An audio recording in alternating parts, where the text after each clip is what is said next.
ओम श्रीमद् भगवद गीता प्रथम अध्याय श्लोक 44 संपूर्ण सारांश।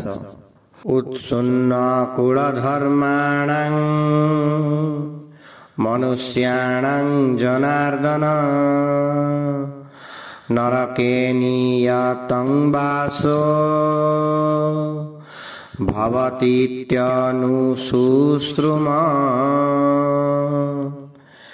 हे जनार्दन, ଯେଉଁମାନଙ୍କର କୁଳଧର୍ମ ନଷ୍ଟ ହୋଇଯାଏ ସେହି ମନୁଷ୍ୟ ମାନଙ୍କର ବହୁ କାଳ ପର୍ଯ୍ୟନ୍ତ ନରକବାସ ହୁଏ ବୋଲି ଆମେ ଶୁଣି ଆସିଛୁ। ବ୍ୟାଖ୍ୟା: ଉତ୍ସୁନ୍ନ କୁଳଧର୍ମାଣାମ୍ ଅନୁଶୁଶ୍ରୁମ।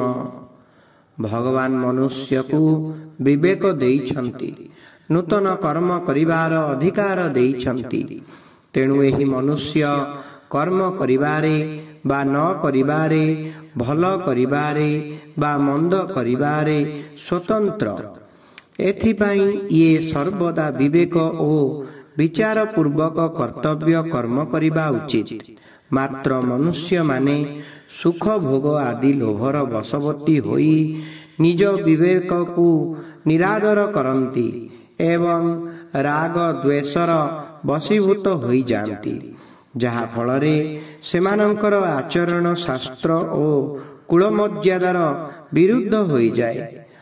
ପରିଣାମ ସ୍ୱରୂପ ଇହଲୋକରେ ସେମାନଙ୍କୁ ନିନ୍ଦା, ଅପମାନ, ତିରସ୍କାର ମିଳେ ଏବଂ ପରଲୋକରେ ଦୁର୍ଗତି ଓ ନରକ ପ୍ରାପ୍ତି ହୁଏ। ସେମାନଙ୍କର ପାପ ହେତୁ ସେମାନଙ୍କୁ ବହୁକାଳ ପର୍ଯ୍ୟନ୍ତ ନରକ ଯନ୍ତ୍ରଣା ଭୋଗିବାକୁ ପଡ଼େ। ଏହି କଥା ଆମେ ପରମ୍ପରା କ୍ରମେ ବୟୋଜ୍ୟେଷ୍ଠ ଗୁରୁଜନ ମାନଙ୍କ ଠାରୁ ଶୁଣି ଆସିଛୁ। ମନୁଷ୍ୟାଣାମ୍ ପଦରେ କୁଳଘାତୀ ମାନଙ୍କୁ ଓ ସେମାନଙ୍କ କୁଳର ସମସ୍ତ ମନୁଷ୍ୟଙ୍କୁ ଅନ୍ତର୍ଭୁକ୍ତ କରାଯାଇଛି।